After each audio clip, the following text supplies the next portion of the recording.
kebaikan-kebaikan yang Allah telah tunjukkan dan Rasul telah tauladankan kepada kita.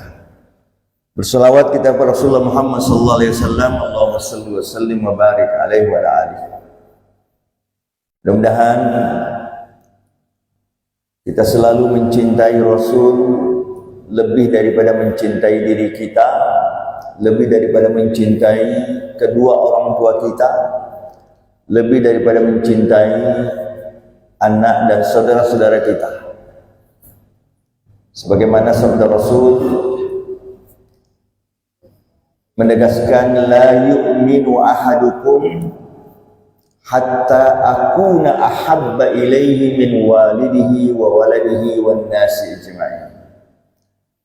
Belumlah seseorang di antara kalian benar-benar beriman sebelum aku dicintainya lebih daripada mencintai kedua orang tuanya, lebih daripada mencintai anak-anaknya dan semua manusia. Dan cinta kita kepada Rasul tentu utamanya adalah mentauladaninya, menghidupkan sunnah dan ajarannya, menjadikan Rasul dan kehidupannya sebagai patron kehidupan, sebagai pola kehidupan yang harus kita ikuti, sehingga dengannya insya Allah kita akan menjadi hamba-hamba Allah yang dicintai dan akan mendapatkan pembelaan dari Rasul, khususnya di yaumil qiyamah nanti, di yaumil mahsyar, di mana tidak ada yang bisa memberi pertolongan, karena hari itu tidak lagi bermanfaat. Yang biasa menolong di dunia nggak bisa lagi, nggak ada lagi. Di dunia ini banyak, kita masih punya keluarga, saudara, tetangga, bahkan banyak. Apalagi dalam musim atau suasana bencana ada namanya relawan, sukarelawan yang membantu, menolong. Bahkan kalau seseorang tersandung masalah perkara, ada namanya pembela, ya, pembela atau muhami. Bahkan kalau orang itu berduit, itu antri orang yang mau membelanya, ya, pembela, penasehat. Tapi di akhirat udah pasti nggak ada lagi. Nggak ada pengacara di akhirat, nggak ada lagi. Bahkan Allah menegaskan, yauma la yanfa'u malun wala banun. Hari itu tidak lagi bermanfaat mal, harta, karena memang sudah selesai harta itu di dunia, seberapapun besarnya. Bahkan musibah yang belakangan terjadi mengajarkan kepada kita, mengingatkan kepada kita bahwa betul-betul la haula wala quwwata illa billah. Kalau Allah akan mengambil, hitungannya bisa detik, dan tidak ada yang kuasa menahannya, menolaknya, enggak ada. Kalau sudah kehendak Allah, enggak ada yang bisa menolak. Allahumma la mani'a lima a'taita wa la mu'tiya lima mana'ta wa la radda lima qadaita wa la yanfa'u zal jadd wa minkal jadd. Ya Allah, sungguh tidak ada yang bisa menghalangi jika Engkau akan memberi. Jadi kalau Allah akan memberi, nggak ada yang bisa menghalangi. La mani', tidak ada yang bisa menghalangi, merintangi, apalagi menyetop kalau Allah yang akan memberi. Begitu juga sebaliknya, tidak ada yang bisa memberi kalau Allah menghalangi. Kalau Allah tidak menghendaki, nggak ada. La mu'tiya lima mana'ta Dan lebih lagi, wala radda lima qadaita. Tidak ada yang bisa menolak terhadap segala apa yang Allah tetapkan. Qada. Maka kita iman qada dan qadar. Tidak ada yang bisa menolak. La radd. Semua pasti berjalan sesuai dengan kehendak Allah Subhanahu wa taala. Kullun fi muradillah. Semua pasti sesuai dengan kehendak Allah. Masya Allahu kana wa ma lam yasha' lam yakun. Apa yang Allah kehendaki pasti terjadi. Apa yang Allah tidak kehendaki tidak mungkin terjadi. Maka semua ini pasti adalah iradahnya Allah.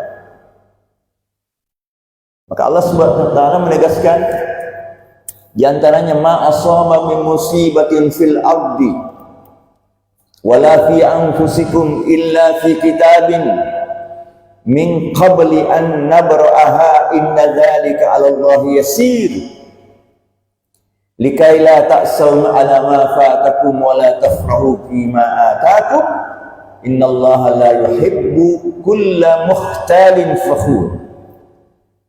Tidak ada yang terjadi, kata Allah. Ma asaba yusibu, yang terjadi atau yang tercipta ataupun yang datang, yang pergi fil ardi, di muka bumi ini. Jadi di muka bumi ini seluruhnya tanpa terkecuali, mau di dalam perut bumi, di muka bumi, di laut, di darat, di udara, sama. Illa fi kitabin, kecuali sudah ada dalam catatan rencana, catatan induknya Allah. Di kitab, sudah ada dalam kitab, sudah ada dalam ketentuan, sudah ada dalam rencananya Allah Subhanahu wa taala min qabli an nabra'aha, sebelum kami wujudkan kejadian itu. Sudah pasti. Inna dzalika 'ala Allah yasir. Hal yang demikian itu bagi Allah sangat mudah. Kita bisa berkehendak. Ada satu qaul dalam, biasanya di dalam kajian-kajian tasawuf itu ada qaul ana urid anta turid nahnu nurid wallahu fa'alul lima yurid. Kita punya kehendak, Bapak Ibu punya kehendak, punya rencana, kita semua pasti punya keinginan, punya rencana, tapi yang pasti bisa melakukan rencana dan kehendaknya hanya Allah. Wallahu fa'alun lima yurid. Meskipun iradah Allah itu, ulama-ulama akidah membagi dua. Iradahnya Allah itu ada namanya iradah kauniyah, ada iradah syar'iyah atau diniyah. Apa iradah kauniyah? Iradah kauniyah itu adalah kehendak-kehendak Allah yang juga didukung atau dipicu oleh sebab musabab yang ada. Contoh umpamanya bencana alam, itu iradahnya Allah yang bersifat kauniyah. Kaun, alam, sebab akibat atau kausalitas. Ada pemicunya, tapi itu rencana Allah. Bagaimanapun orang merencanakan akan mendatangkan suatu bencana atau mencelakakan orang, tapi kalau Allah tidak menghendaki, dia sudah terjadi. Tapi ada pemicu. Mungkin di antara pemicunya pasti ada ulah tangan manusia. Zaharal fasadu fil barri wal bahri bima kasabat aydin nas. Telah terjadi kerusakan fil barri, di daratan, wal bahri, di lautan.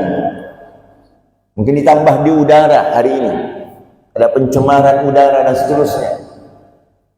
Apa? Akibat apa?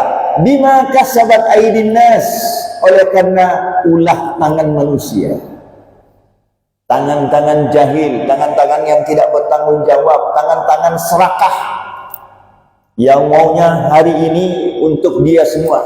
Bahkan mungkin kalau perlu bumi ini milik dia, yang lain kontrak gitu ya, atau minjam milik dia. Dan itu terjadi. Bima kasabat aydin nas. Lalu Allah datangkan bencana, datangkan musibah karena ulah tangan manusia. Allah untuk apa? Supaya manusia sadar. Liyudhika Allah, supaya membuat mereka sadar dan merasa. Maka kalau ada istilah merasai supaya mereka merasa, supaya mereka sadar bahwa apa yang diperbuat di muka bumi ini pasti ada balasannya. Semua pasti ada bayarannya. Tidak ada yang tidak ada bayaran. Semua ada bayarannya. May ya'mal misqala dzarratin khairan yarah, wa may ya'mal misqala dzarratin syarran yarah. Itu pasti. In ahsantum ahsantum li anfusikum wa in asatum falaha. Kalau kamu melakukan suatu kebaikan, maka kebaikan itu kembali kepadamu. Tapi kalau kejahatan, keburukan yang kamu buat, pasti akibatnya, dampaknya kembali kepada kamu. Walaupun memang dalam ayat yang lain Allah menegaskan bahwa musibah itu tidak hanya menimpa orang yang berbuat jahat. Bahwa bencana itu tidak hanya menimpa kepada orang yang melakukan kesalahan. Tapi karena bisa jadi sebab terjadi suatu bencana, suatu fitnah, suatu kejadian juga akan menimpa orang-orang yang di sekitar pelaku-pelaku kejahatan. Lebih lagi kalau pelaku-pelaku kejahatan ini dibiarkan oleh orang-orang yang ada di sekeliling dia. Ada pembiaran. Nah, itu bisa jadi. Makanya Allah mengatakan, jangan kalian menyangka, mengira bahwa musibah bencana itu hanya menimpa kepada orang-orang yang berbuat zalim saja. Saat orang-orang baik, orang-orang yang tahu mengambil sikap diam, saat orang-orang yang bertanggung jawab mestinya punya otoritas, dia mengambil sikap diam, maka diamnya orang-orang baik, diamnya orang-orang yang punya otoritas akan menyebabkan menjadi sama, menjadi bagian daripada mata rantai terjadinya suatu kejahatan, terjadinya suatu keburukan. Makanya ada suatu ungkapan, as-sukutu ala zulmi syaitanun ahras. Mendiamkan suatu kezaliman, mendiamkan suatu kedaliman atau suatu kejahatan, suatu perilaku yang tidak baik, itu sama dengan setan yang bisu. Setan yang bisu berarti sama. Yang tadi melakukan kejahatan ini kan setan. Yang baik-baik, yang tahu, yang punya otoritas, membiarkan diam saja, maka dia juga sama dengan setan. Syaitanun ahras, setan yang bisu. Dia tidak perlu menggoda, mengasut-asut, tapi dengan diam, diamnya dia sama dengan membiarkan. Maka Allah tegaskan, tidak ada yang terjadi di muka bumi ini, di muka bumi, baik di lautan, di daratan, dimanapun, kecuali memang sudah ada rencana dan ketentuan Allah Subhanahu wa Ta'ala. Oleh karenanya, kita sebagai manusia itu punya dua fungsi,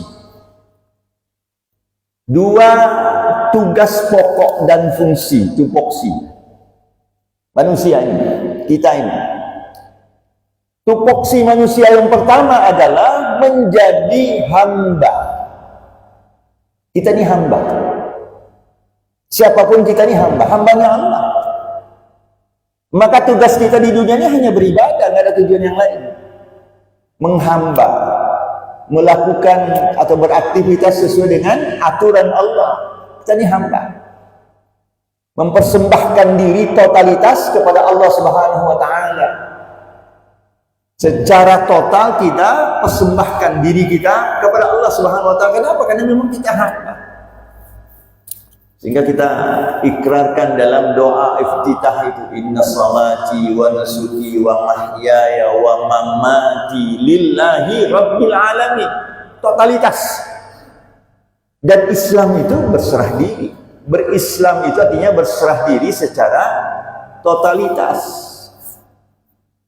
Al-Islamu dalam satu definisi, al-Islamu huwal khudu'u wal inqiyadu. Ketundukan dan kepatuhan, itu Islam. Maka siapa yang menyerahkan dirinya kepada Allah, berarti dia berislam. Dan itu ibadah. Itu adalah hamba. Tugas utama kita yang pertama adalah menghamba. Menjadi hamba, beribadah. Allah tidak perintahkan kita kecuali hanya untuk beribadah. Nah, beribadah itu sesuai dengan yang dikehendaki oleh yang memerintahkan, yang menghidupkan, yang memfasilitasi hidup kita. Apa? Allah tegaskan, wa ma khalaqtul jinna wal insa illa liya'budun, dan tidak aku ciptakan. Berarti Allah mencipta. Ada khalaqa. Khalaqa itu menciptakan. Kalau khalaqa itu tidak ada campur tangan manusia, itu khalaqa.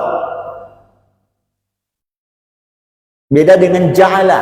Ja'ala itu ada campur tangan manusia, ada campur tangan makhluk, ada campur tangan makhluk-makhluk Allah. Ja'ala.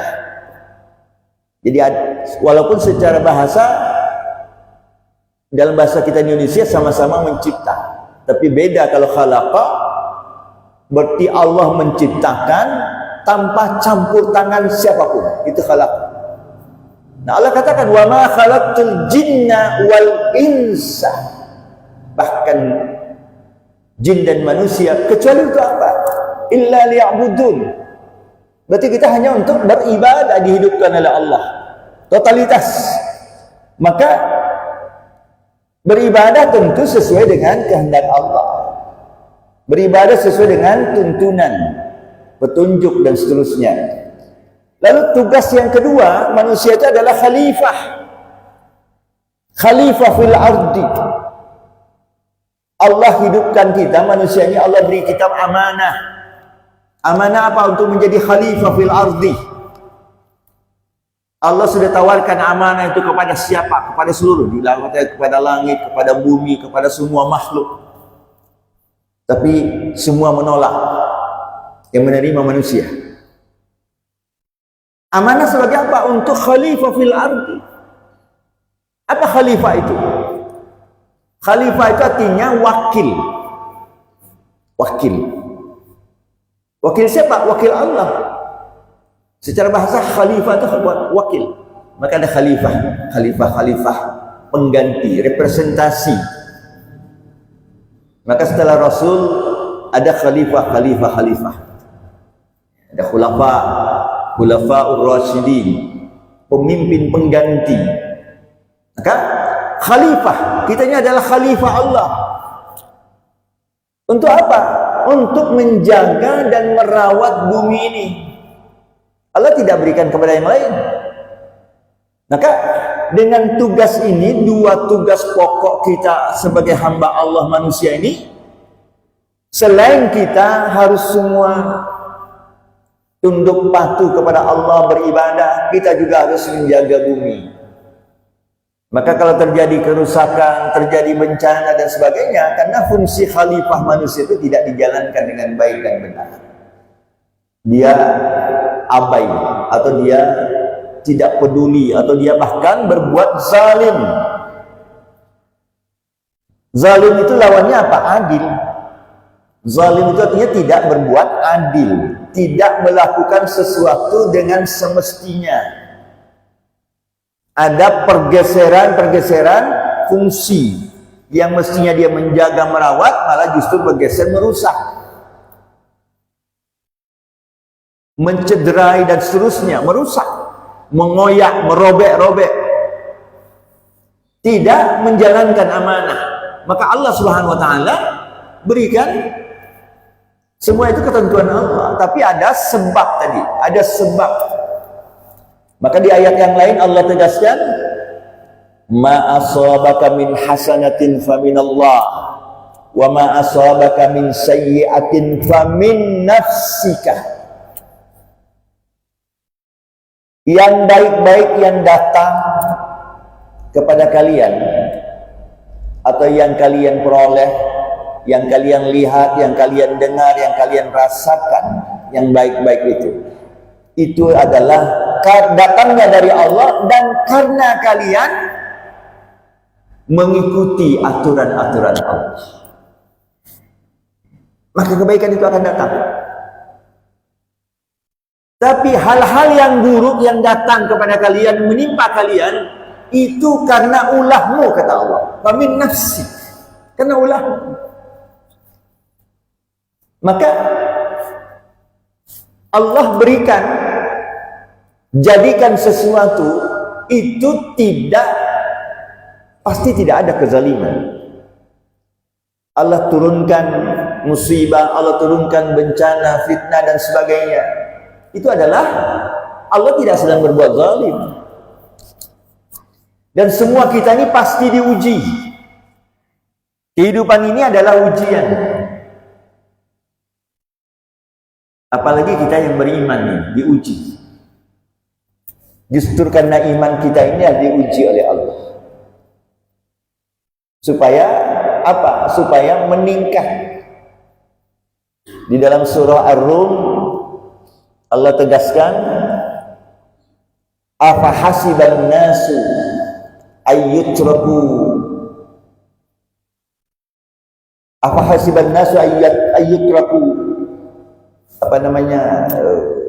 ayyaqulu amanna wa hum la yuftanun. Apakah manusia itu mengira kalau sudah beriman sudah aman, nggak ada lagi rintangan, nggak ada lagi cobaan, nggak ada lagi ini, nggak ada lagi itu, enggak, udah aman?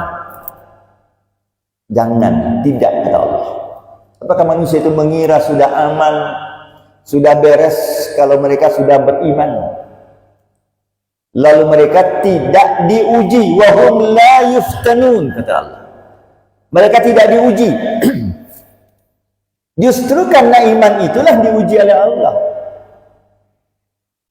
Maka ada hadis Rasulullah menyatakan terkait dengan musibah, masaibu qaumin inda qaumin fawaid.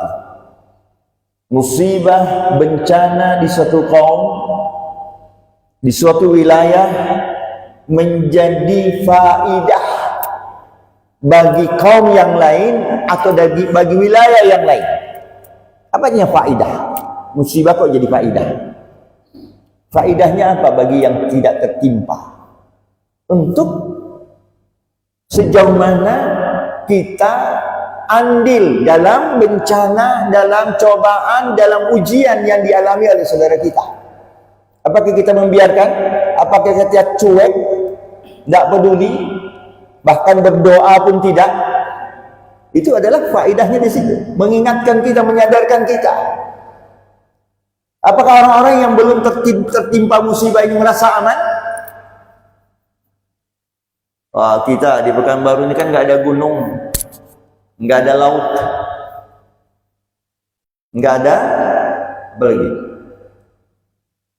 yang berpotensi mendatangkan bencana. Kan biasanya wilayah-wilayah pantai, karena dari laut, air. Lalu wilayah-wilayah gunung, bisa longsor, bisa banjir bandang dan sebagainya. Lalu kita di Pekanbaru nggak ada itu. Riau pada umumnya nggak ada gunung, nggak ada, ya paling di daerah pesisir saja. Pantainya pun pantai aman, ya, bukan pantai yang ganas gitu ya. Artinya ombaknya ganas, enggak, aman. Allah katakan, apakah kalian merasa aman berdiam di suatu wilayah lalu kalian tidak akan mendapatkan bencana, tidak mendapatkan musibah. Enggak. Di setiap wilayah ada potensi untuk terjadi bencana. Setiap wilayah dimanapun kita. Angin bisa menjadi penyebab angin apa? Puting beliung. Bahkan tanah yang datar, yang mungkin tidak ada gunung, nggak ada apa, itu bisa terjadi musibahnya. Musibahnya apa? Tanah itu bisa bergerak. Tanah itu bisa amblas. Tanah itu bisa porak-poranda tanah itu, sehingga bisa terjadi. Jangan merasa aman. Bahkan Allah telah menguji dan menurunkan berbagai macam cobaan, bencana bagi umat-umat sebelum kalian. Laqad fatanna alladhina min qablikum. Sungguh kami telah menguji orang-orang sebelum kalian. Agar apa ujian itu? Itu kembali kepada hadis Rasulullah bahwa musibah suatu kaum menjadi faedah, mendatangkan hikmah bagi kaum yang lain, supaya tadi mengambil ibrah, mengambil pelajaran sejauh mana kita terpanggil untuk menolong, membantu.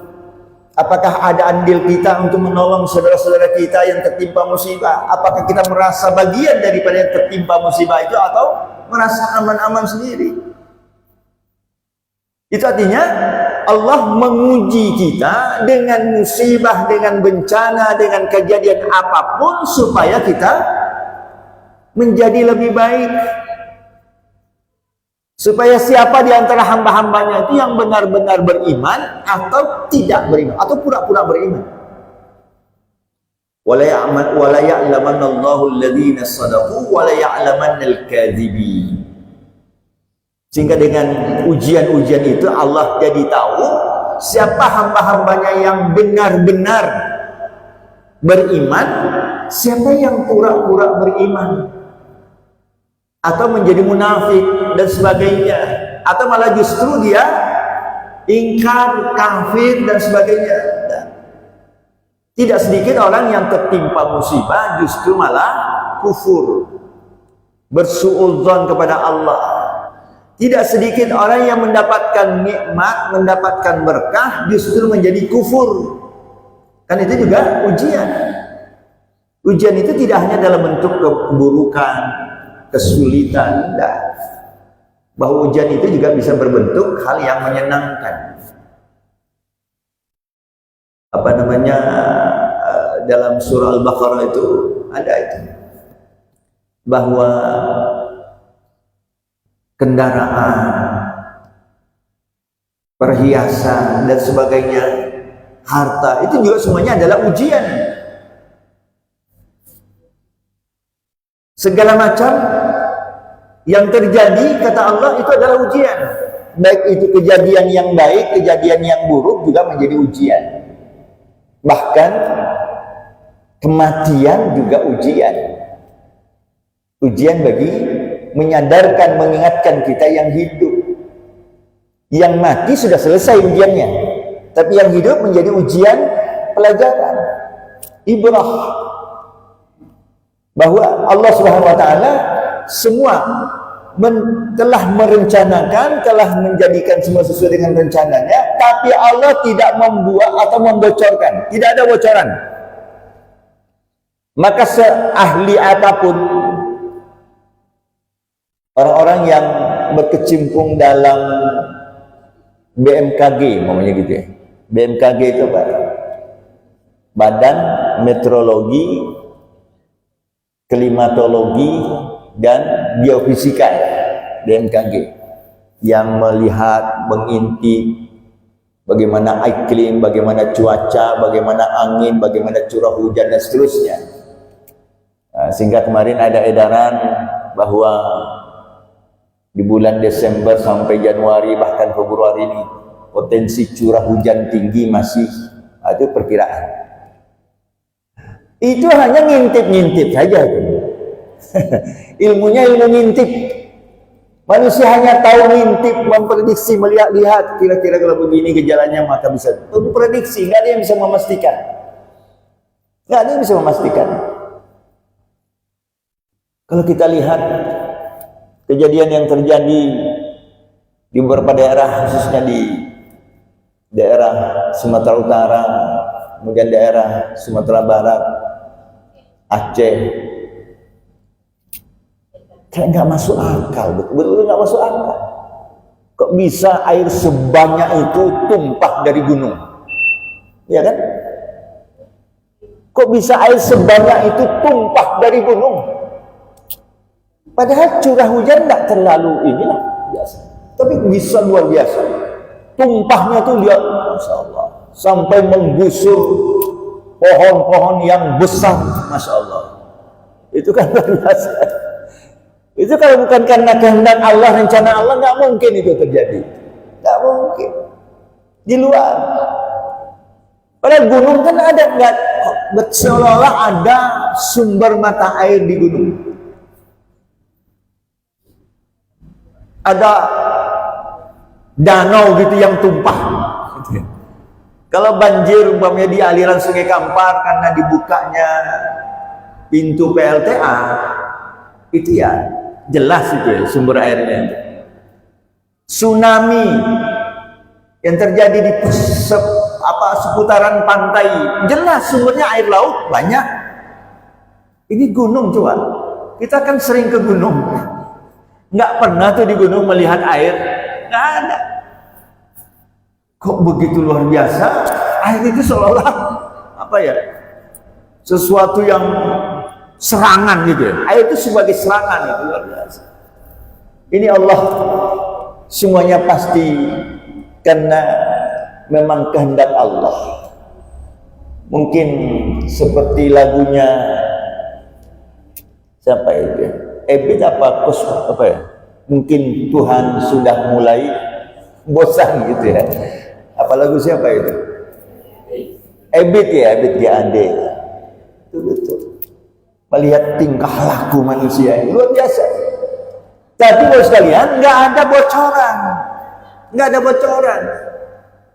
Rencana-rencana Allah, manusia hanya bisa ngintip.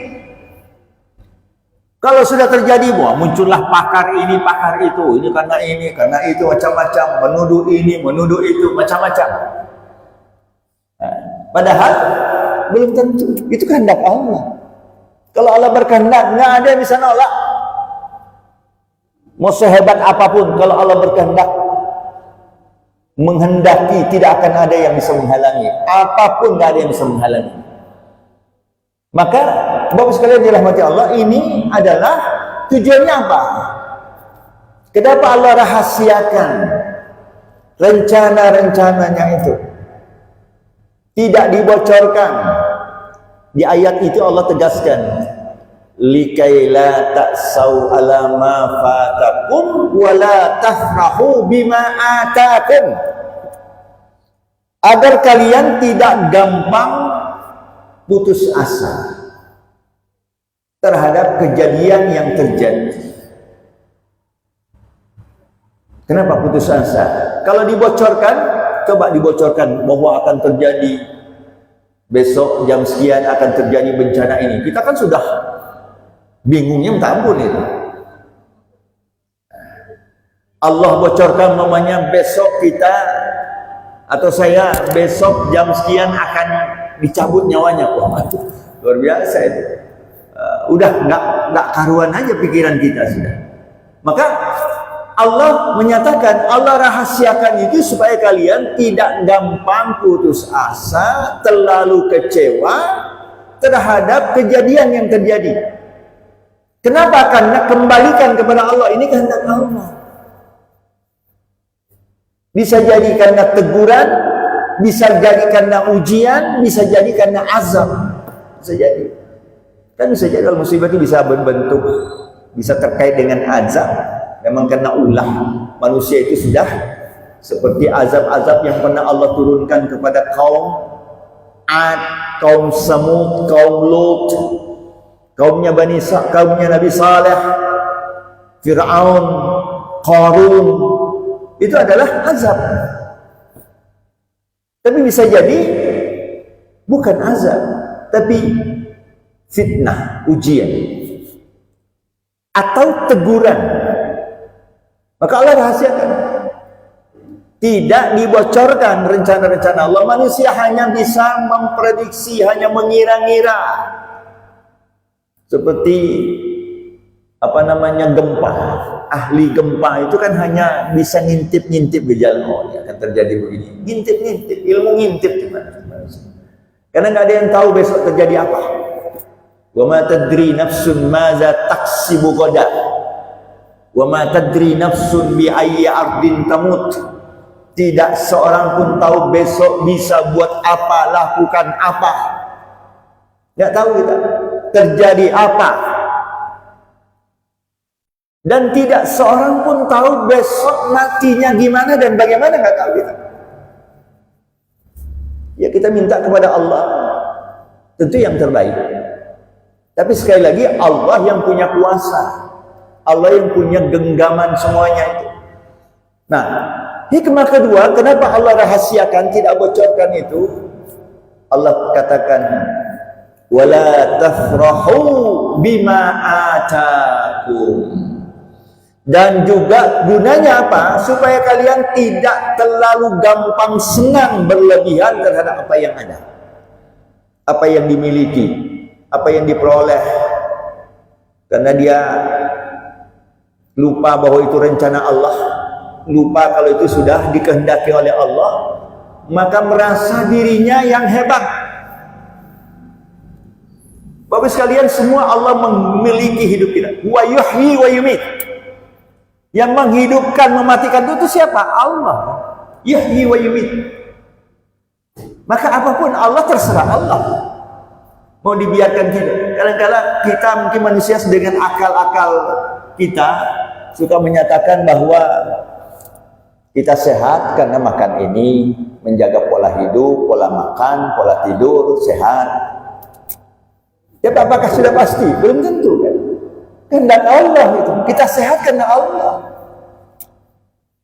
Kita sakit karena ini, karena itu. Karena makan ini, karena terlalu banyak ini, terlalu banyak itu. Itu hanya kata kita. Tapi apakah sudah pasti karena itu? Enggak. Allah yang menghidupkan.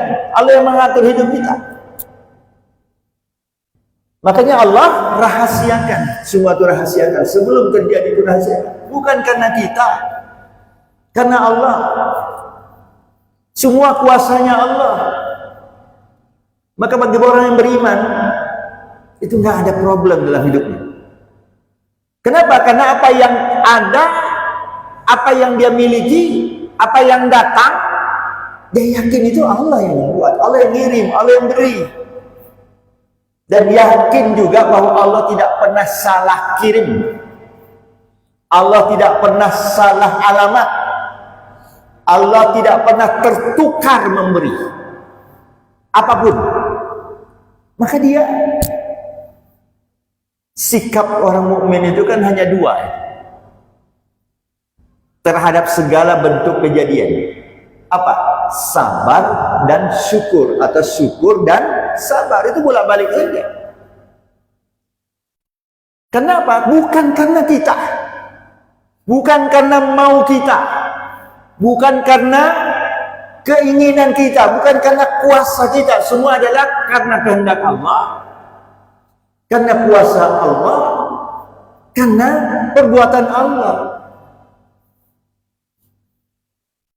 Kaya, oh kita kira bahwa dia kaya karena kehebatan dia. Enggak. Itu Qarun namanya itu. Qarun itu kan kaya karena merasa kekayaannya karena kehebatan dia. Allah tegur dia. Qarun, Rum. Kata Allah, Rum melalui Nabi Musa. Apa? Dalam Al-Quran ada itu. Wabtagi fima atakallahu ad-daral akhirah wa la tansa nasibaka minad dunya wa ahsin kama ahsanallahu ilaika wa la tabghil fasada fil ardi innallaha la yuhibbul mufsidin. Rum, kamu kan punya harta banyak, kamu kaya raya, saking kayanya 7 tronton 7 tronton untuk memikul kuncinya saja 7 telantang. Ya. Tapi 7 unta ya, 7 unta. Untuk memikul kunci saja berton-ton kuncinya, kunci saja saking kaya. Jadikanlah sadarlah kamu wahai Qarun bahwa semua itu adalah datangnya dari Allah. Atakallah, Allah yang memberimu. Maka jadikanlah semua ini supaya bisa menghubungkan kamu tidak hanya di dunia kamu senang, juga senang di akhirat. Ad-daral akhirah. Jadikanlah dunia dengan segala apa yang kamu miliki ini untuk menghidupkan kamu, mensejahterakan kamu nanti di akhirat. Daral akhirah. Dunia ini sebentar. Dunia ini adalah tempat persinggahan. Sebentar. Kalau Allah menghendaki sebentar, sekedip mata bisa terjadi. Sekedip mata, dan tidak ada yang bisa menghalangi itu. Apa kata Allah? Sadarlah, jadikanlah semua apa yang Allah datangkan, Allah berikan kepada kamu, tidak hanya kamu nikmati, kamu senang di dunia, tapi kamu juga senang di akhirat. Lalu apa? Berbuat baiklah kamu, berbagi-bagilah kamu. Jangan kau kuasai sendiri, bagi-bagi. Kesenangan kamu juga dinikmati oleh orang-orang yang ada di sekeliling kamu. Jangan kau buat rusak, jangan serakah. Apa jawaban Qarun? Innama utituhu ala ilmin indi. Ini semua saya dapat, saya miliki, saya punya ini. Ini karena kehebatan saya, karena kemampuan saya, karena ilmu saya. Dia nggak ada sedikit pun mengaitkan dengan Allah. Apa yang terjadi? Sekejap Allah menangkan Qarun dengan harta-hartanya. Ya, ada sekejap. Begitu juga kejadian-kejadian yang lain sampai hari ini, dan itu terus terjadi peringatan-peringatan Allah kepada kita.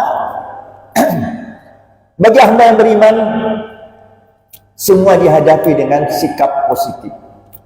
Kalau menyenangkan, kita bersyukur karena kita tahu semua itu datang dari Allah, bukan karena kehebatan kita, karena kuasa Allah lah, karena kehendak Allah lah bisa kita punya ini, punya itu. Bahkan kita bisa hidup, bisa berjalan, itu karena kuasa Allah. Kalau Allah tidak memberikan kita kuasa, sekejap, kedipan mata cuman. Nah, makanya kita harus selalu sadar bahwa semua itu adalah Allah yang menghendaki, Allah yang merencanakan, Allah yang memperbuat, Allah yang atas sepengetahuan Allah, ilmunya Allah. Kalau bukan karena ilmu dan kehebatan Allah, nggak akan terjadi seperti bencana-bencana. Kok bisa tiba-tiba umpamanya gunung yang kokoh di tepi jalan Ngarai Sianok terjadi, tiba-tiba gelodok itu kan. Siapa yang kehendak? Allah yang berkehendak. Nah, oleh karenanya Allah mengingatkan kita, semua itu terjadi apapun sudah dalam rencananya Allah Subhanahu wa taala. Sudah dalam urusan Allah. Yang ngurus hidup ini, ngurus bumi ini, alam ini Allah. Maka kita sebagai khalifah, uruslah hidup dunia ini dengan sesuai dengan kehendak Allah. Kalau enggak, kita dimarahi oleh Allah. Kamu sudah saya posisikan menjadi wakilku di muka bumi, kamu buat rusak pula bumi ini, buat ulah dan sebagainya. Maka Allah berikan, pasti. Kalau Allah berkehendak, tidak ada yang bisa menghalangi, baik berkehendak memberi atau berkehendak mengambil, berkehendak mendatangkan atau berkehendak untuk menghilangkan. Semua adalah pasti dalam kekuasaan Allah Subhanahu wa taala. Maka masya Allahu kana wa ma lam yasha lam yakun. Maka mungkin kita bisa mengambil dari huruf pertama dalam Al-Quran. Apa huruf pertama dalam Al-Quran? Huruf pertama dalam Al-Quran apa? Ba. Ya. Huruf pertama dalam Al-Quran itu ba. Ba itu tandanya titik. Titik.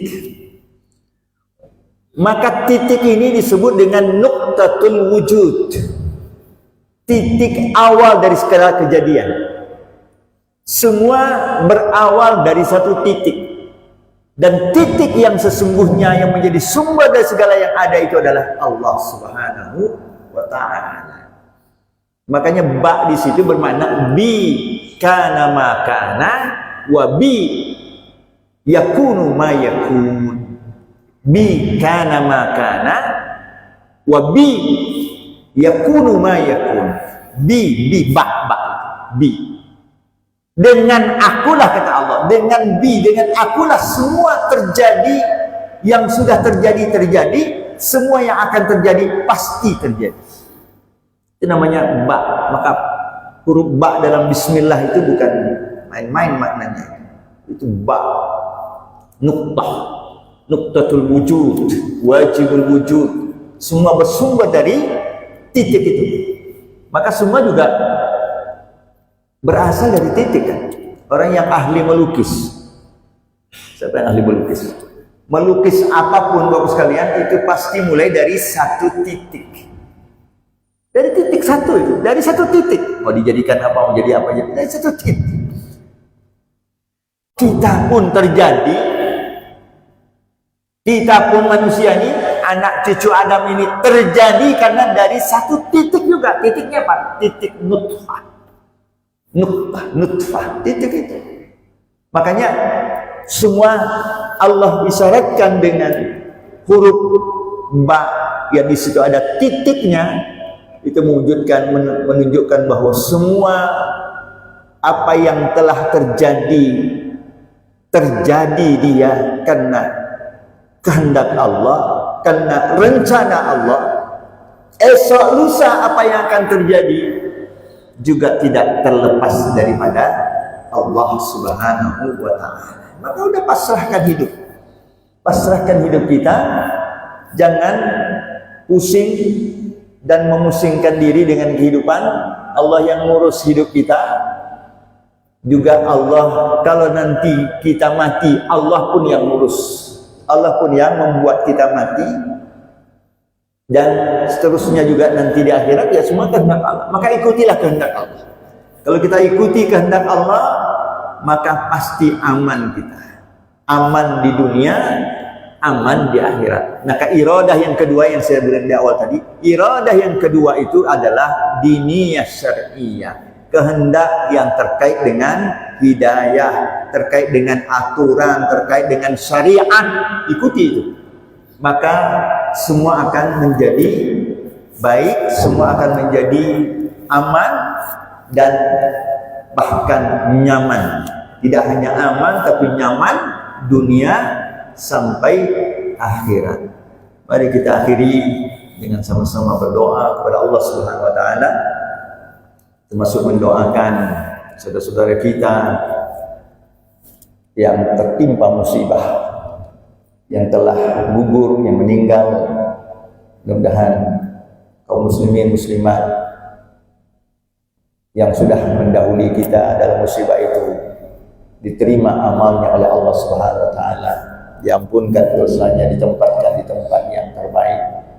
Saudara-saudara kita yang menerima masih hidup tertimpa musibah, Allah berikan kekuatan, kesabaran, ketabahan, dan Allah segera cabut bencana dan musibah ini karena Allah yang Maha berkehendak. Al-hadin niyya wa likulli niyatin salihah. Al-Fatihah. A'udzubillahi minasyaitonir rajim. Bismillahirrahmanirrahim. Alhamdulillahirabbil alamin. Arrahmanir rahim. Maliki yaumiddin. Iyyaka na'budu wa iyyaka nasta'in. Ihdinas siratal mustaqim. Siratal ladzina an'amta 'alaihim غير المغضوب عليهم ولا الضالين. الحمد لله رب العالمين حمد الناعمين حمدا يوافي نعمه يكافي مزيدا. يا ربنا لك الحمد كما ينبغي لجلالك الكريم وعظيم سلطانك. اللهم إنا نشهد بأنك أنت الله لا إله إلا أنت الأحد الصمد الذي لم يلد ولم يولد ولم يكن له كفوا أحد. اللهم صل على سيدنا محمد وعلى آل سيدنا محمد صلاة تنجينا بها جميع الأهوال والآفات وتقضي لنا بها جميع الحاجات وتطهرنا بها من جميع السيئات ترفعنا بها عندك أعلى الدرجات تبلغنا بأقصى الغايات في جميع الخيرات في الحياة وبعد الممات. لا إله إلا أنت سبحانك إنا كنا من الظالمين. اللهم إنا على ذكرك وشكرك وحسن عبادتك. اللهم يا حي يا قيوم برحمتك نستغيث أصلح لنا شأننا كله ولا تكلنا إلى أنفسنا طرفة عين. أصلح لنا شأننا كله وشأن المسلمين برحمتك يا أرحم الراحمين. اللهم اغفر أمة محمد صلى الله عليه وسلم. اللهم ارحم أمة سيدنا محمد صلى الله عليه وسلم. اللهم ارحم أمة سيدنا محمد صلى الله عليه وسلم. اللهم ارحم أمة سيدنا محمد صلى الله عليه وسلم. اللهم انصر أمة سيدنا محمد صلى الله عليه وسلم. اللهم أصلح أمة سيدنا محمد صلى الله عليه وسلم. اللهم فرج عن أمة سيدنا محمد صلى الله عليه وسلم. اللهم يا دافع البلاء ادفع عنا البلاء والوباء والفتن والمحن والشدائد والشيوخ المختلفة من بلدنا هذا خاصة من بلدان المسلمين عامة. اللهم أعزنا، اللهم أصلح لنا، اللهم أعزنا بطاعتك ولا تذلنا بمعصيتك. ربنا لا تؤاخذنا إن نسينا أو أخطأنا. ربنا ولا تحمل علينا إسرا كما حملته على الذين من قبلنا. ربنا ولا تحملنا ما لا طاقة لنا به واعف عنا واغفر لنا وارحمنا أنت مولانا فانصرنا على القوم الكافرين.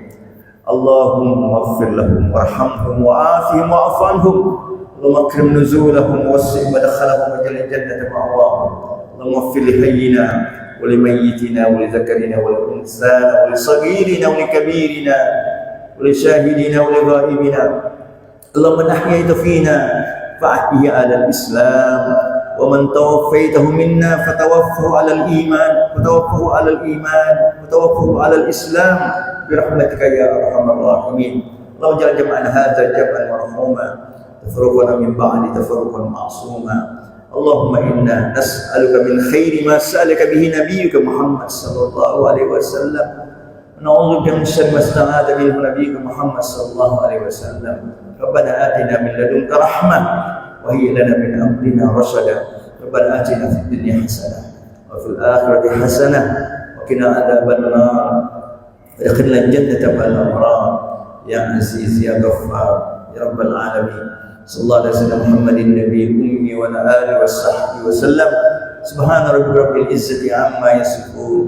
Salamun ala mursalin walhamdulillahi rabbil alamin. Demikian kalau yang mohon maaf. Subhanallah bihamdihi asyhadu an la ilaha illa anta astaghfiruka wa atubu ilaik. Assalamualaikum warahmatullahi wabarakatuh.